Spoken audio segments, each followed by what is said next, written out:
Alrighty people, it's getting a bit dark. We've got a spotlight on here. This is one of the car propane tanks that's been officially emptied. Yeah, your fitting here, a lot of these have a gauge on them. There's an old style one, it's got one fitting, but there's, they're more or less gone years ago. And the newer ones have got 4 individual fittings. And what basically, you get a bit of muck there, happens is you have a gauge here, and in this there will be like a pipe that comes from the bottom to the top, and also a separate float valve.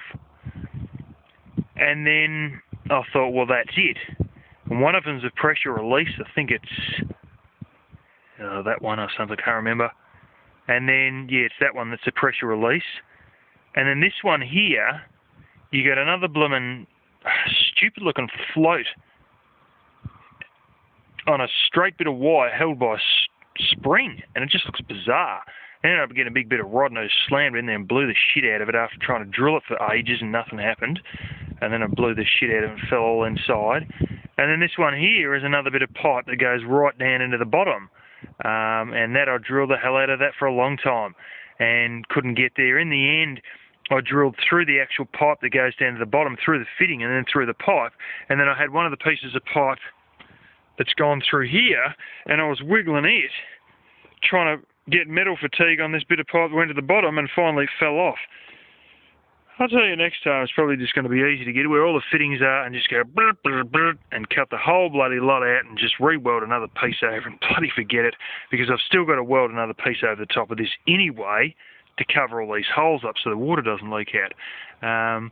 But yeah, basically what I've done, some dumb bastard didn't measure things right. I've got pipe down there, works out to about 27 mil. Well,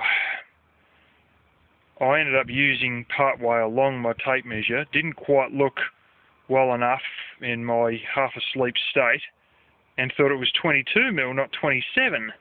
Then I went and bought a 24 mil metal hole saw, drilled all these holes out on the top here. It's a bit hard to see.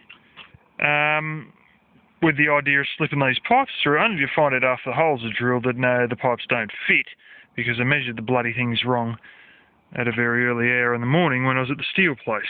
But fortunately, we had enough old pipes off other things that they'd actually fit through. And basically, I don't want to tilt it forwards, but how good you can see this. Now you can see it. Central one, north, east, west. I don't have a south one here. I've got one 45 degrees, and that leaves this area here to be cut out by an angle grinder and make a little sheet metal cover. But that's going to be a hole there for the submersible pump to go down, and then I'm going to have a little sheet metal cover that's 2 halves. It could be a little bit of a blooming Coke can, who knows, a bit of cement sheet, whatever, to cover the opening to stop soot and leaves and sand and shit falling back in the water.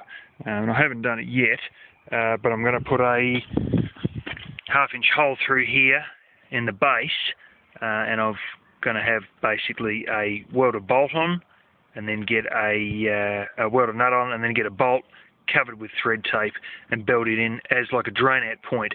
But it'll probably be more to one side, because basically at the moment this has got a whole stack of, well, not a whole stack, the water's up to about here, because I'm leak testing the bottom, and I had a few leaks because I haven't welded in a long time. And then I have fixed those leaks up, and I'm pretty certain that it's actually holding water.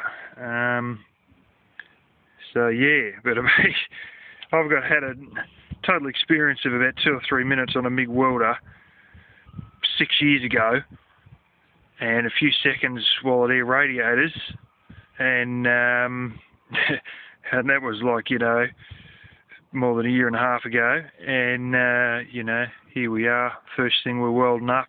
Of course we're going to have leaks, but I went and had another go, and I think I've patched all the leaks the first time.